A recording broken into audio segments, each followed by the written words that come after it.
Hello, hello. This is Jeff Antonio, your host of the Swagger Swerve Jeff Antonio Show, and today we have a very special guest. Ladies and gentlemen, please welcome Mr. Richie Kotzen. How you doing, Richie? I'm good. Thanks for having me on your show. Thank you so much for being on the show. It's an honor and a privilege. And I just wanted to start off the interview and let you know that I've been a fan for some time. Oh, thank you. And I think going back to some of your early solo records, I don't know if it was with Shrapnel. Yeah, it was. That's right. I believe there was a song called Spider Legs back in the day. You know, it's funny, all those old songs, that first record was an instrumental record, and I had no idea what to call any of these songs. And so I just started naming them just random things. It's a problem when you write an instrumental. Yeah. Well, it was such a catchy tune. It had a great melody, and of course, your technique, as always, was off the chain. And but it was one of those ones that really stuck with me. It's even after the fact, I would just be hearing that in my head, the chorus on that song. I was like, that's a catchy joint, man. Well, that's cool. Thank you. Yeah, but I really am a fan, and I definitely am a big fan of the record Salting Earth. And I happened to see you at the Rose, I believe it was year before last. Okay, yeah. Well, I played there a few times, and I actually did play there last year, 2018 as well. Yeah. Well, the show I saw was just killer, man. I didn't know what to expect, but I was floored. I mean, I was always a fan, but to see it in person, like it was the real deal, for sure. Thanks. Yeah, very versatile. You're a great showman. You play multiple instruments. How long have you had the current incarnation of the band together? God, it's like 8 years. 8 years, I believe. Isn't that crazy? That is crazy. Yeah. And where did you meet the guys, the bass player and the drummer? Both of them. It's interesting. How did this work? The drummer, and I had a different lineup before these guys, and whoever was playing drums, and right this second, it was one of two names. I just don't want to say the wrong guy, but the drummer left my band to go do something else, and the bass player who I was playing with set up the auditions, and there were 3 or 4 guys that he brought through, and so Mike Bennett was the one that I chose to play with us. And then shortly after that, the same thing happened, only in reverse, and so the bass player moved on, and then Mike brought Dylan in, and he just killed it. So that's how it happened. And did that come together in California, or was that some other place? California, yeah, California. I've been a California resident for more than half my life.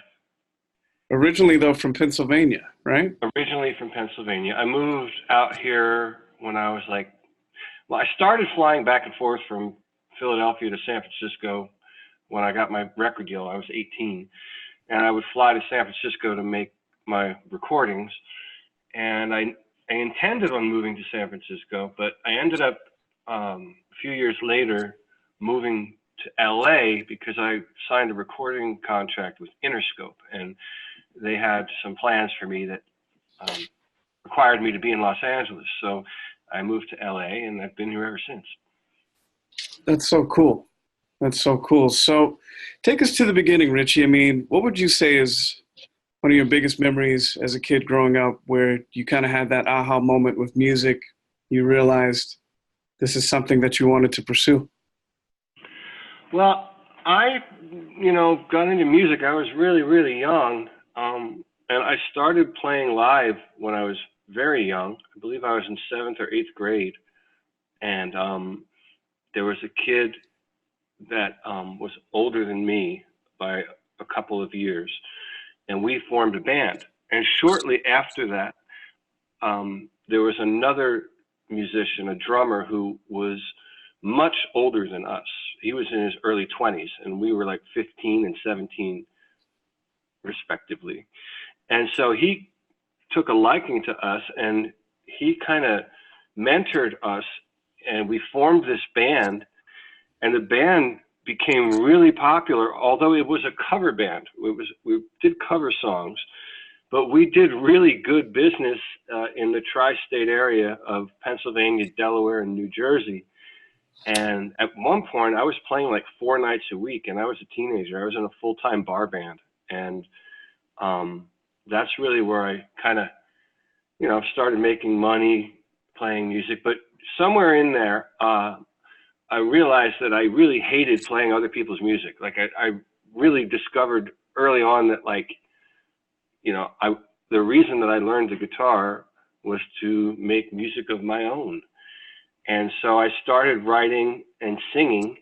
And right around the time when I got signed to Shrapnel Records, I got signed as an instrumentalist, but I had already had some songs that were written with lyrics, but I wasn't confident enough to sing. So I was looking for a lead singer for the second record. And it was Mike Varney, the record company president, that suggested that I sing. He said, I think that you can sing your own music. Why don't you try it? So it's thanks to him when I was 18 or 19 years old that I did sing, but I just wasn't very good. And then after listening to like Rod Stewart and trying to copy Paul Rodgers and David Coverdale, I suddenly started developing a singing voice. Yeah, that voice, man, is a heck of a voice. And I find it interesting because that was one of my questions for you, is that did you always have that voice? And it sounds like it took a while to develop that sound. Well, my voice, how can I say, by the time I was, I guess, 18 or 19, I was figuring out who I was artistically, musically, with my writing and everything else. But the singers that I listened to growing up were like a lot of soul singers, like Stevie Wonder and Sam and Dave and that kind of thing. But also then I liked the rock guys like David Coverdale and Dio and some of the heavier stuff. So my voice kind of, when I started getting into it, I would try to emulate like early Rod Stewart, like Every Picture Tells a Story. But the singer that really kind of, that I got crazy over was Terence Trent D'Arby. And that was the guy that him and Paul Rodgers, I really, really tried to copy for a period of time. So I think that's kind of where I developed my sound. I can hear that. I can hear a lot of soul and Terence Trent D'Arby. Yeah. And, you know, even Coverdale, I mean, that guy's got a lot of soul. Yeah, I know. And it's funny, years ago, some company in Japan hired me to sing like 30 seconds of Here I Go Again, you know, going down the only road I've ever known. Oh, yeah. Song. Yeah. And I wanted it to sound like David. I really nailed it. It was funny. I was like, all right, I'm going to see if I can do this. But it was just like for a TV commercial or something. It was kind of fun. Oh, I bet you could. No, absolutely. You got that growl and that soul, and you can really feel it on the records. So it wasn't to the second album you started singing, and so how did you feel about the second record versus the first record being an instrumental? Which one did you enjoy more? Well, by far the second record. I mean, because then by the time I made that second record, I kind of had figured out a direction for myself and who I was artistically. On the first record, you know, I was just out of high school and I got signed to just, you know, I got signed to a label that you know, that the focus was on shred guitar playing, which was what my focus was on as well. You know, I wanted to play the craziest, you know, most impossible licks that you could think of. And that was the attitude back then with a lot of the shrapnel stuff, is just whatever you do, make sure that nobody else can figure out how to play it, even you. So you got some real crazy stuff happening back then. But then after I got that out of my system, you know, on that second record, I feel like I kind of started to find a direction. And then where I really think I kind of settled in was on the record I made there's a record I made called Motherhead's Family Reunion. I think it's my 4th solo record. And I think at that point I figured out, what I was doing, Right. And did you feel that the audience was growing with you the more you kind of kept putting out albums? Yeah, it was really cool. It's really interesting to it's a whole other topic, but my brain naturally goes there because you said about the audience growing. But it was a weird, back then you had to have a record deal in order to be heard. Like if you didn't have a recording contract, forget it. No one was going to know about you. And the problem with that is that, there might be some really talented people out there that you should know about, but because somebody at a record label decides that they don't like you or don't want to sign you, then, no one knows about you. And then the other problem you have with the record companies is you have these people that aren't creative folks. And I'm not saying this about everybody because there's some geniuses in the record business, but in general, you have some folks in there that are not creative, that like to meddle, and then they can pull an artist completely off course and literally ruin them. So where I'm going with this is that I had a period in my career in the mid-90s that I was really kind of screwed because I lost my deal with Geffen, and I was having a hard time getting picked up. RCA almost picked it up, and then I did something to screw up that situation. So I was kind of stuck for a while. So I started financing my own records and just putting them out independently, doing licensing deals. But what happened with the internet is once the internet got more powerful, it kind of put the record companies out of business a little bit. But for someone like me who already had developed somewhat of a fan base, I finally was able to make the music I wanted and get it directly to my fan base. So that's been a great thing for me, and really how I've made my living, was being able to make my records, not only make them on my own, but artistically make them exactly how I want, and then have an outlet to make them available, which leads to other things like touring and that sort of thing. So that's probably what I'm most thankful for out of anything. I think if I had to depend on convincing someone else that I'm, signable, I'd probably be working at, a straight job and not really surviving as a recording artist. Yeah, I can totally relate. Over the years, I've definitely seen some, not all, some A&R, some people in the business that are clueless, and they don't know talent. They've got no music background. I mean, I remember literally one night going out to some gig in Melrose, and the A&R I was with invited me out, and there's a showcase for this band. Can't remember the name, but they were killer. They put on a great show, great songs. Everything was in check. And, my mouth hit the floor, and I thought this was a no-brainer for him. And then he turns over to me and says, I have no idea, are they good or not? Oh my God. Yeah. Yeah.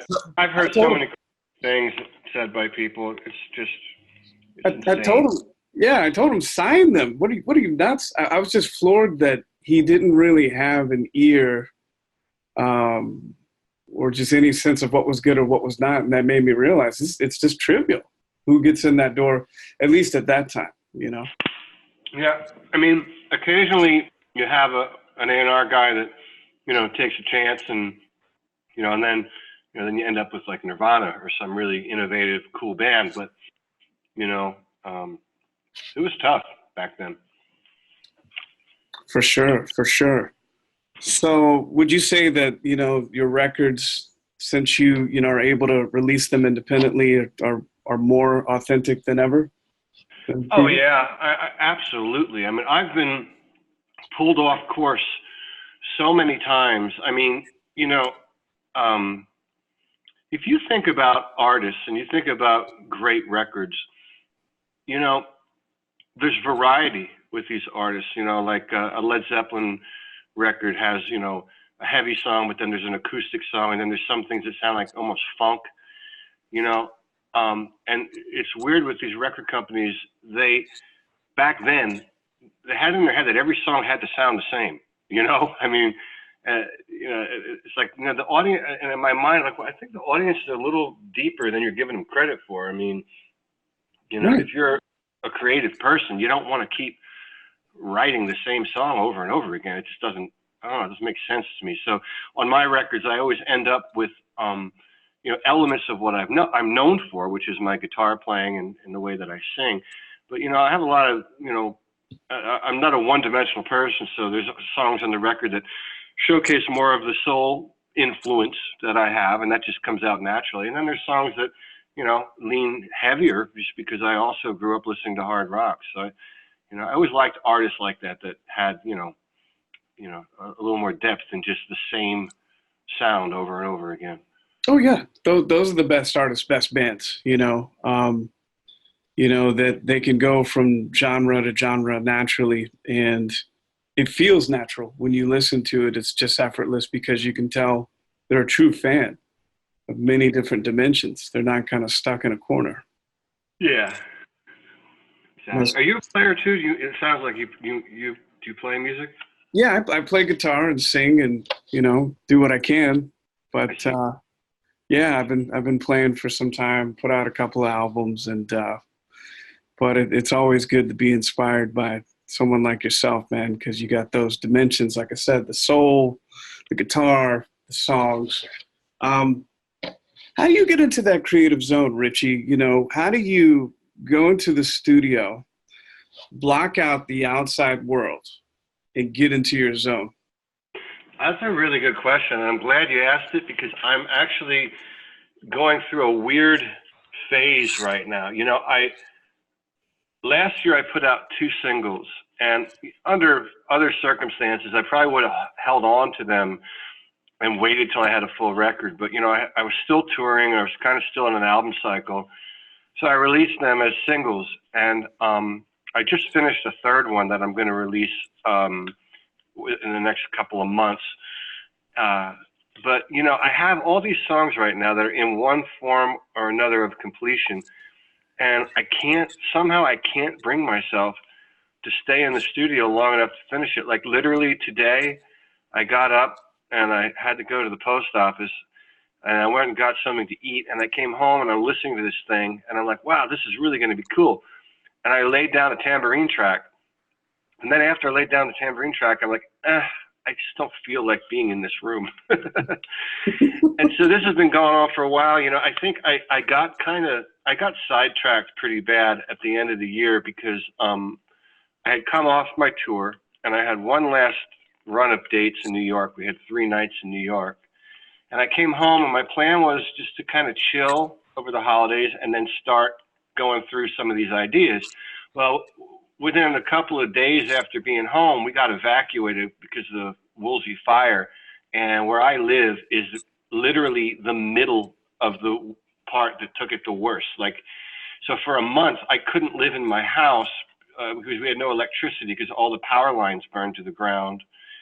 And my house didn't burn, but my landscape, I'm on a mountain, and we have 3.5 acres, and the landscape got destroyed, and there were some other things that needed attention. So that completely derailed me, you know? Yeah. And then shortly after that, one of my best friends passed away. So I've been in this kind of slump of like having a lot of ideas like partially recorded, but every time I go in to finish them, I just kind of, I do a little bit and then I leave. So I'm just kind of waiting for this dark cloud to kind of clear out so I can, you know, I'm hoping I can get this stuff done before I leave. But, you know, in the end, if I don't, it'll finish itself when it finishes. Thankfully, I've done so many records and I have enough back catalog that I don't really have to force myself to do anything. I can just kind of wait for it to arrive, and it usually sorts itself out. So the good news is I do have one new song that I love that I'm going to release. So there's going to be another single coming. That's awesome. That's awesome to be excited about a new song and the energy that goes behind it. But that's totally understandable. I mean, the Woolsey Fire was a big fire, and even if your home and studio didn't burn, I'm sure there was a lot of the smoke damage inside the house, and that can be very distracting. And then I had, oh my God, when we left, it was like chaos. My wife was out of town, and I left, and they were calling me, and finally I woke up and answered the phone.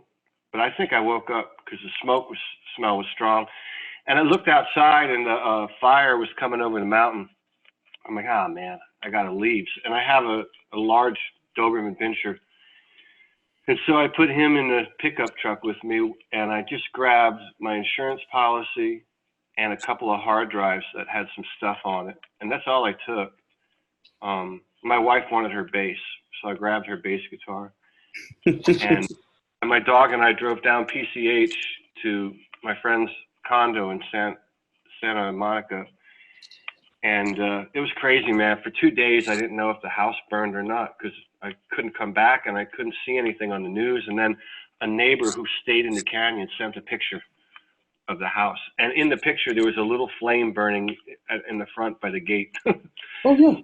And then so we snuck back into the canyon through a back way, and we got to the house, and there were 3 fires burning on the property. So we got the hoses and we're hosing hot spots down. It was crazy.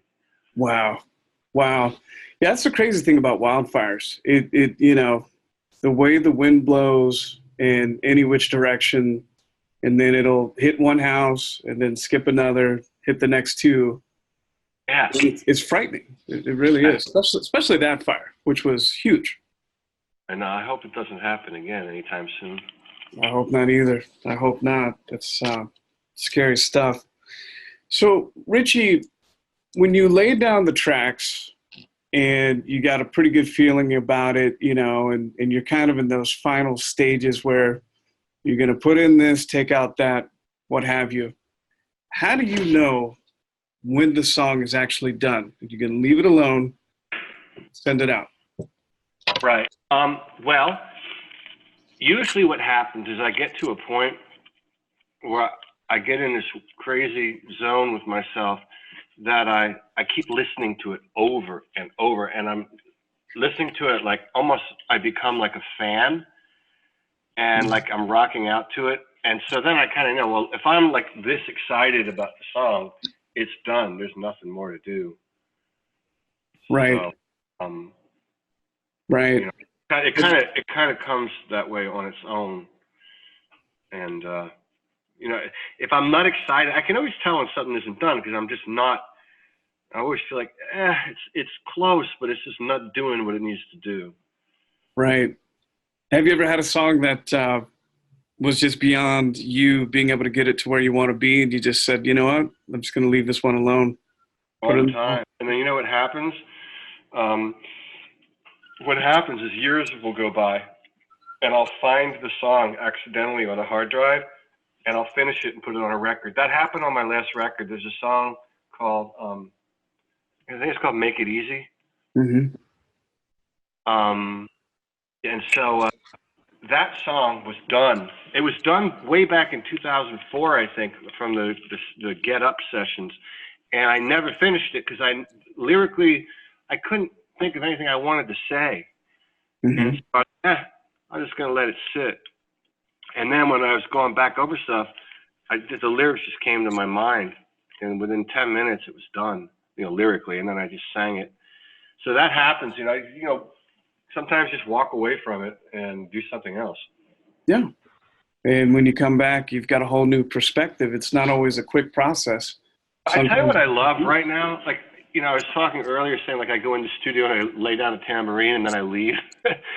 in a weird way, I love this feeling of not having any real pressure. And it's funny because I, you know, I want to put something out, but I think by me taking my time, I know that when I put it out, it's going to be right. You know, there's nothing worse than like the rushing through things. And I'm not trying to say that go procrastinate. I'm not saying that either.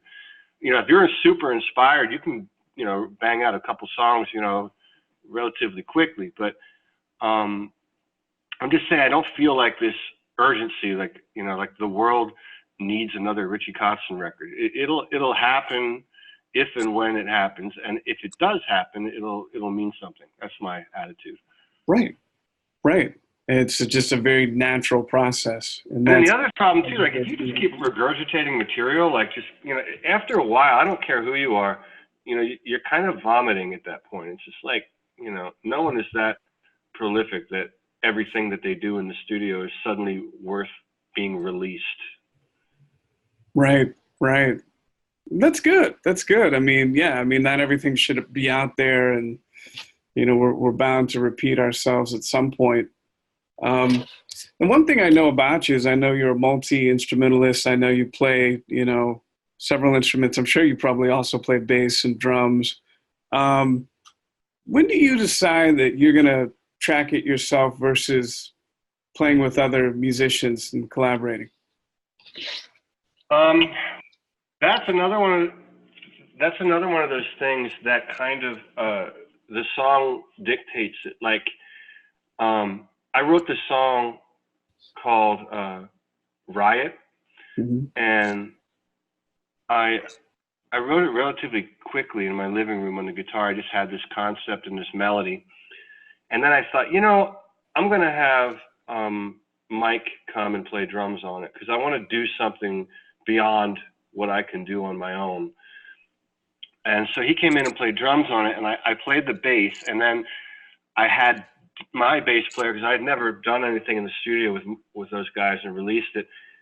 I had Dylan come in and like learn my bass lines and then play them with, you know, his feel, which is great. So, you know, and then I had a song that my trio was on, and it was a new song, and it was really cool. So while Mike was here, I went back on the hard drive and I found 2 other songs, and I had him play to those as well. And so, you know, it just kind of itself out that way. But sometimes if I'm on a roll and I'm writing and I'm creative, I'll just, you know, get behind the kit and play a beat and start developing something. And then before I know it, it's finished. You know, it's not really, it kind of dictates itself. It's like, you know, you start working on something and then next thing you know, it's done. But one of the things that I do that makes it possible for me to operate this way is that everything is set up all the time. So I have a signal chain for the drum set, for example, and those drums are always mic'd up, and you know the inputs are all labeled, so I know where they go. But that's cool. So I mean, pretty much it's the same thing. It seems like, I mean, you've got the whole set ready to go at any time, and you can lay down the track, and either that's going to be the drum track, or you're going to, you know, have someone else come over and do something that, you know, put a feel on it that maybe you couldn't do, or something else you're looking for. That's here, and this is an issue I have. All right, so I have this song that's a new song that will probably be on a Richie Kotzen album one day, and the drums, I played the drums, and like I just played them straight through. And I don't even know if I used a click or not, because sometimes I record and I hear something, and the drum performance is sloppy as all hell, but I overdubbed to that performance, and somehow I really like the way the band sounds. I mean, I know it's not perfect, but I every time I play it, I'm like, man, there's something about this that I really like. So that, and I know that like somebody else could play it better than me, but for whatever reason, I like what's happening on the big picture. So then I think, well, does it make sense to have someone come in and try and play to that? Because it's going to change everything. It's going to change how the vocal feels. It's going to change how the guitar feels. And so that's how it happens sometimes. And I just say, well, that's it. I'm just going to leave it. I'm going to put it out like that because I like it that way. You know? Yeah. Sometimes it's about a feel, and, you know, it and a certain sound that could not be recreated. And if that's a great part of the song, I mean, I love when people try to give me advice, like about my recordings or this. Well, you ought to try. Well, maybe you should ask. And I'm like, well, maybe you should go make your own record the way you want to make it, and leave me alone. Amen. It's like, yeah. I agree with that. Tell me, what's the difference between, you know, having your solo work and, say, the Winery Dogs? What's the difference in those two experiences for you? It's funny. They're different and similar. It sounds. Now I'm going to sound like a lunatic, but they're very different, but very much the same. They're very different because you have two strong personalities, but not only personalities. I look at Billy Sheehan and Mike Portnoy not only as great players on their respective instruments, but they're stylists. You know, I mean, Billy invented a way to play the bass. Like he literally invented an approach on that instrument that bass players didn't do until he appeared. So it's very unconventional, very innovative, but it sounds like him. There's only one person on the planet that sounds like that. Right. You know what I mean? So that changes things. And then of course, Mike is very similar. You know, he, as a drummer, has his own voice, which is to me the most important thing as a musician. Like I know I can't play everything, and there's a lot of guys that can play circles around me in various styles, but I know when I play, I sound like me. That's where my value is I sound like myself. And so I think that's the cool thing about Billy and Mike is they have that quality as well. So it helps define the sound of the band. But then on the flip side, where I'm going to sound a little crazy, is the Winery Dogs doesn't sound that much different from what Richie Kotzen does on his own. So if you listen to a song like, let's take a new song of mine, the song Riot, Mm-hmm. which just came out. That's the last thing I put out a few months ago. That sounds like a Winery Dog song to me. Right. But it's a Richie Kotzen song. Or like I'm No Angel is a song on the Winery Dog record, but it sounds like 15 other songs that may have been on any Richie Kotzen record at any given time. And so the reason is partially is because of the writing, obviously, but then, you know, when you take the fact that I'm singing it and I'm playing the guitar on it, you know, that's a huge chunk of what you're hearing. You know, the guitar, the instrument that's playing the harmonic content, the chords, and then the voice, and then the guys writing the lyrics. And then, of course, there's not much difference, in my opinion, between what I do on my own versus what I do with the Winery Dogs. I don't change. What changes is my surroundings. So because I'm playing with Billy and Mike, or because I'm writing with Billy and Mike, that's the difference that you hear. But Right.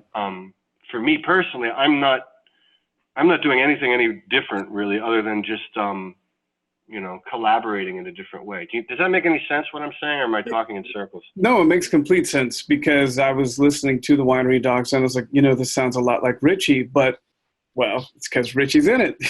So, It is Richie. Richie's singing, Richie's playing, and Richie has a hand in the songwriting as well. So I mean, yeah. It's the same thing that happened when I joined Poison. You know, that Poison record, Native Tongue, doesn't sound anything like any Poison record that existed before then.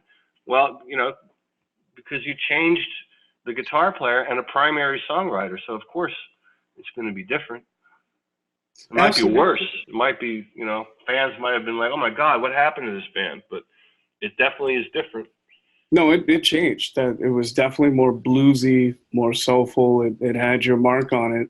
And that would happen. I'm not trying to take credit for anything either, because that would happen with anybody. I mean, if you put, I don't know, if you put Zakk Wylde in the band with Billy Sheehan and Mike Portnoy, it's not going to sound like what you know as the Winery Dogs. It's not going to sound anything like that. You know? Right.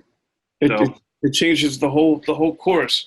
You know, one thing that you're talking about, Richie, is sound, and you know, Billy Sheehan has a sound. How did you come to your sound? How do you get there, and how do you know when it's your sound?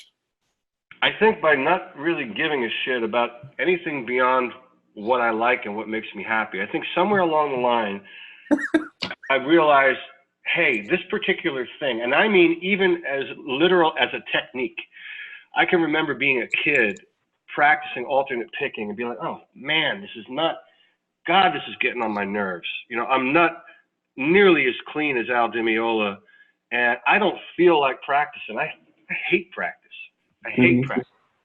You know, I had to practice to get better, to learn whatever. But you know, in the second hand, I would play a legato line and it was really easy. And then I thought to myself, well, the players that I like to listen to are kind of legato style players. Like I was way more of, you know, I love Yngwie, but I was way more of an Eddie Van Halen guy because of the legato thing and the feel in his rhythm playing. He has a kind of a swing to his playing. And the same thing, like in the jazzier guitar players, like, you know, I was way more into Alan Holdsworth and that kind of a sound. It was interesting to me. It didn't sound like a guitar sometimes. And so it was easier for me to do the legato left-hand stuff on the guitar. So that's kind of how my style developed. And then, you know, even with abandoning the guitar pick, which is something that people like to ask me about, I felt like I was in a rut like 10 years ago. And I thought, well, I don't like practicing. What am I going to do? So then I thought, let me try and do one concert without a guitar pick. And it was almost a disaster, but there was something cool that came out of it. So it kind of forced me into a different direction, and I evolved as a player. And so I think I developed my sound. And also, here's another thing I have to say. I have this thing that I use in an analogy. I talk about this thing called a bridge. And what the bridge is it's the thing that connects who you are, your feelings emotionally, and then what comes out of your instrument. And so if you can find that bridge to take your emotional content as a human being and have that come out of the instrument, that's where you develop your sound. That's you. And so you are you. Everybody's different because of the life experiences. And I think somewhere along the line, I figured that out as a writer, even in lyrics, you know, I figured it out. And that's what makes me sound like me. I'm not saying you know, you might not like me, that's fine, but I think that I found that bridge to connect what I'm feeling emotionally into the instrument, and I think that is the only reason why people talk about me as a musician and say nice things about me, because I don't have the best technique in the world. I'm not the fastest player. I'm not the cleanest player, but I'm emotionally connected to what I'm doing, and I think that is probably the thing that makes me remotely interesting as a musician. Absolutely. And I've never heard it put that way. That when you talk about the bridge and getting what's in your head outside to the world through the bridge, that makes complete sense. That's an amazing insight. Thank you. Yeah. Just made that up right now. No, I'm kidding. Very cool. So, Richie, you know, as with everybody, you know, in the music business or any other business, there's highs, there's lows. And I think it would really help the audience to see, at what point in your career would you say that you had a low, a failure, something didn't go right, it hit you pretty hard? And yeah. How did you get out of that, get around it, get back? Well, I had that, you know, let's put it this way. In the very beginning, I worked really, really, really hard and practice. And I talk about not liking practice, but I did. I practiced really hard. I worked really hard. I studied. I did all the right things. And for a long time, I would have these little goals and I would achieve them. One of my obsessions as a teenager was to get featured in Guitar Player magazine's Spotlight column. And somehow I focused on that, and it happened. Then my obsession became getting a record deal with Shrapnel Records. And I focused on it, and it happened. Then once I started singing, I wanted to be on a major label because I knew that the kind of music I wanted to make, the only way people would hear it was to be on a major label. And it happened. And then somewhere along the line, right around the time I finished my fourth record, I was signed to Geffen, which was my second major recording contract. And I found out that the man who signed me was leaving to go to another company and that they were not going to support my record because of it. And so here I was with this record that I thought was great and loved it. And I learned that they said to me, we're only going to print 15,000 copies and fill our contractual obligation and release it. And so it was a really weird position I was in because I had a very big record deal that I signed when I was coming out of Poison, Mm-hmm. and simultaneously signed a very big publishing deal with Warner Brothers. And I never forget, Rick Shoemaker was the president, and he stopped in the middle of the meeting listening to my record, and there was a song on the record. He stopped. He said, "This is a #1 single. This is a #1 hit. I hope Geffen doesn't fuck this up." And Wow. Sure enough, shortly after that, I learned that they were shelving me, so dropping me. And it was really bizarre because they had to pay me to drop me. There was like a large six-figure amount that they had to pay me just to drop me from the label. I'm not talking about my advance to get signed or to make the record. They had to pay me to go away. Right. And it was just bizarre to me. I was thinking, you're going to spend all this money to drop me. Why not just put a little bit of money in the album and see? But it was so brutal. And that was the worst fucking thing because I had a lot of money at 24 years old. I had a pretty swole bank account, but I had nothing. I had no deal. And the other thing that I had on my shoulders was once they dropped me and I tried to get re-signed, all anybody would talk about was fucking Poison. And they'd say, "Oh yeah, but you know, he was in that band and we can't market him because that band isn't cool anymore." Well, I don't know if they were ever cool, but he said that band isn't cool anymore. And so we can't sell him. And I was so mad. I was like, man, the people you're going to sell me to won't even know I was in that fucking band if you don't say anything. Right. So for all through the 90s, it was just a fucking nightmare where I had, you know, all this fucking money in the bank, but I couldn't get arrested. It was fucking weird. It was really a weird thing. And then somehow things started changing. You know what was cool out of there? I joined Stanley Clarke's band for a while. And that kind of was cool because it was like, okay, I was in Poison, but now I'm playing with Stanley Clarke and Lenny White, Right. who are two fucking legends in the jazz world. So fuck you. You know what I mean? And then things started. And then I joined Mr. Big, which was, you know, primarily at the time I was in Mr. Big, they were only really active in Japan. So that was just like kind of going on holiday. You know, it was just a fun thing to do. And then the business started changing, like we talked about earlier. And I was able to start making records and putting them out on my own. And I was getting a good response, and I was getting offers to go tour, like in Italy was a big market for me. I had an agent there that really did me well, booking me, you know, in Europe. And then I did, South America started going well for me. Japan was always pretty consistent. You know, they always say, "Oh, you're big in Japan." I was never big in Japan, but I did well enough to go tour, you know, like, you know, a couple thousand people in a room, or 1,000 people, or 1,500, whatever the hell it was back then. But it started to build up a little bit, you know, just because I got control again. But the 90s were tough, man. It was a tough time. Wow. So what was it that you know you had in you that kept you going and didn't stop you? You know, a lot of other people could have said, "To hell with it." Why did you keep going? Well, there was nothing else to do. I mean, what am I going to do? I mean, I'm a weird animal. Maybe I'm not a weird animal, but I'm not one of those musicians that likes to play for the sake of playing. And like, you know, I've had this conversation, even Billy and Mike. I mean, they'll go play just to play anywhere. They love just to play. Mm-hmm. My whole motivation is to create. And maybe I'm not saying that I'm super creative, but I like to make new songs. I like to write new music. My favorite thing is the feeling I have when the song is done and I know it didn't exist before and I'm having fun listening to it. And I know maybe somebody else somewhere in the world might connect with it. That's the thing I love the most.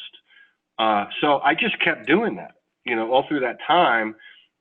You know, I didn't need to go work because I had enough money saved up that, you know, money wasn't an issue. So what else would I do other than just continue to write music? So that's what I did. I wrote songs, I recorded them, and then I found ways to put them out. I put out independently through small companies that were based in territories. There was a company in Italy that would put my records out. They didn't give me much money for it, but they put it out for me. And then after the like I said, after the internet came along, once the internet, became what it is, then I was like, I don't need to make a record deal because I just put the thing out myself. Right. I mean, there's no filter. It's just you and the fans, and that's really all that matters. The way it really should have always been. And so we're living in an exciting time. So when you're done with the new single, Richie, what's your process as far as getting it out there these days? Well, the new thing that I think is the most powerful thing is the video, which is I got to make a video for it because people like to go on YouTube and watch or listen or do both. Mm-hmm. So I'm going to make a video, and then I'll offer it as a single. And what I'm hoping here is by the time I go on the road, I could take that song and the other 2 that already came out and maybe 7 more that no one's heard yet, and maybe package that up into a nice package. And, some people still like to have CDs and some people still like to have vinyl. So maybe I'll offer that up in those 2 formats. And of course, it'll be up there streaming and everything. That would be killer. I think you would kill in vinyl.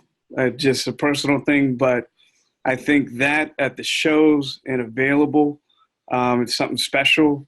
The big artwork, I think that would be something your fans would really love. Yeah, that's right. I think that's what I'm going to do. It's a matter of me just getting back downstairs and, I got the tambourine recorded today. Let's see if I can do a shaker track at least.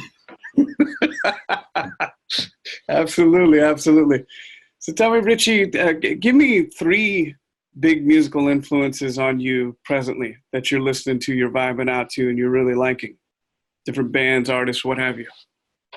As far as guitar players, let's start there since I play the guitar. I like this guy I follow. He's been in my house a bunch of times. We're friends before he even became famous. His name is Mateus Assato, and he's a Brazilian guitar player, and I just love the way he plays the guitar. So he's very inspiring as a player. And it's also inspiring to see people that young, that, powerful on the instrument. Because so many people don't even play anymore. They program. Right. So I like it when you see someone young playing the instrument, but playing it well, I think I've seen him on YouTube. He did a cover of, I think, Don't Dream It's Over. And it was just a brilliant version. I've never heard anything like that. Portal melody stuff. Mm-hmm. Yeah. So I like him. What else? See, I'm the worst to ask because I don't really know what the hell's going on out there in the world. If you look at my Instagram, 90% of what I follow are Doberman pinchers. So those are your biggest influences. I think the biggest influences are Dobermans. Hey, so these are artists that come to me that I wonder if you like them or what your thoughts are on them. When I listen to your music, it's like, I think this would be a great concert with you together with them or some kind of collaboration. What's your thought on, you ever heard of Big Head Todd and the Monsters? Yeah, they were popular when I was in high school, weren't they? From the 80s, right? Mm-hmm. But now, name one of their songs. I don't know off the top of my head. They got a song called Bittersweet, which was probably what you remember them by. And they've got some really good blues, guitar, soul pop. It's just great. As a matter of fact, I think the album was produced by David Z with Prince, or formerly with Prince. So. Oh, wow. Yeah. Okay. And speaking of which, what are your thoughts on Prince, man? Oh, my God. When he died, I was a fucking mess, man. Yeah. It was weird. I was so affected by that because it just was so unexpected. And, I was horrible. Oh, geez. I have a funny story. I was at Prince's house in Los Angeles. He was renting a house up in Mulholland Park, which is an area where all celebrities live. Mm-hmm. And so the house he rented, my friend did the security system, but my friend was also a computer guy. So I had been to the house before, long before Prince lived there. And so they had some problems up there with the house. So Bill, my friend, would go up there and do work on the house. And one night they were recording and Prince lost a bunch of shit off the computer. I think the computer fell. And so they lost a bunch of shit, and they called Bill to come up to retrieve it from the hard drive. Mm-hmm. So I guess he worked all through the night, and the sun came up, and suddenly, you know, all the music was restored, and my friend was like the hero. So Prince invited my friend to go to the house for an Oscar party. And so my friend took me. So there I was in Prince's house. And so I had seen Prince around town and stuff in the past, but I was always told not to look at him or don't say anything. So like I was like standing next to him, like, you know, in his house, and I wouldn't look at him because I didn't want to get thrown out. You know what I mean? Right. And so, but at one point I was in the living room and the band was playing, and I knew Prince was on the stage, but I couldn't see who was on the stage because the stage was not very high. I mean, the room was massive, but it was full of people, and I was in the back, and the band was playing Superstition. And I remember thinking to myself, man, whoever is singing this song, I've never heard it sung like that in my life. This is a killer. And I had like a bottle of red wine in me already by this point. So I go outside by the pool, and my friend Bill says, hey, did you see Stevie Wonder? I'm like, no, I didn't know he was here, but the band was just playing Superstition, and whoever was singing it, man, was killing it. I never heard it sound like that before. My friend's like, you fucking idiot. It was Stevie Wonder singing it. What are you talking about? I don't know. That's my story. That's hilarious. Wow. Two legends, one house. I'm a total idiot, I guess. I'm just confirming the fact that I'm a moron. And then tell me what you know about Audioslave. What do you think about Chris Cornell and them? Oh man, I don't understand that situation either. I don't understand any of that, man. But I understand he was one of the greatest rock and roll singers to ever live. That much I know. And I got asked to sing that song, Cochise. It was a benefit concert, and so it was me and Tom Morello and the Winery Dog rhythm section, and then I did it a couple times with Nuno. I sang that song recently. Nuno Bettencourt and I are friends, and we were on a cruise together last week, and we're at karaoke, and he goes, Nuno always wants me to sing that song, you know, whenever we're together. So I did it a couple times with him, but he said, let me go up into karaoke and I'll get up there and sing, and you hide in the background, and the people think I'm singing, and then at the end you come out. So had some fun with that tune. But yeah, man, that's a great band. Soundgarden and Audioslave. I love that music. Yeah, I love it too. And this is a crazy question, but man, your pipes are so solid. If they were to ever ask you to sing with them, would you consider it? Yeah, probably. Yeah. I mean, I think that would be such that's so far fetched that would actually happen. But I think to say no, I'd almost have to be like an asshole. You would. Yeah, you know what I mean? Like, yeah. Yeah, that would be killer. I mean, I'm just imagining that collaboration. That would be pretty insane. Yeah, that would be a lot of pressure, but I think it would be a lot of fun. It'd be pretty crazy. Oh yeah, I mean it you know, and then you playing guitar in there too. I mean, wow, dude, that'd be mind blowing. Something to think about. Well, I could fantasize about it all day long. Don't mean it's going to happen. Well, I want it to happen. If there's anybody out there listening, I'd love to see that come together. There you go. Richie, tell me what's next on the horizon for you. Winery Dogs are going to go out and do a month of dates in May. So that I'm looking forward to. And then right after that, I'm going to Europe with my solo band, and we got a bunch of dates. I just put them on Instagram. And we're on some nice festivals. We're on Hellfest. We're supporting ZZ Top on a couple things.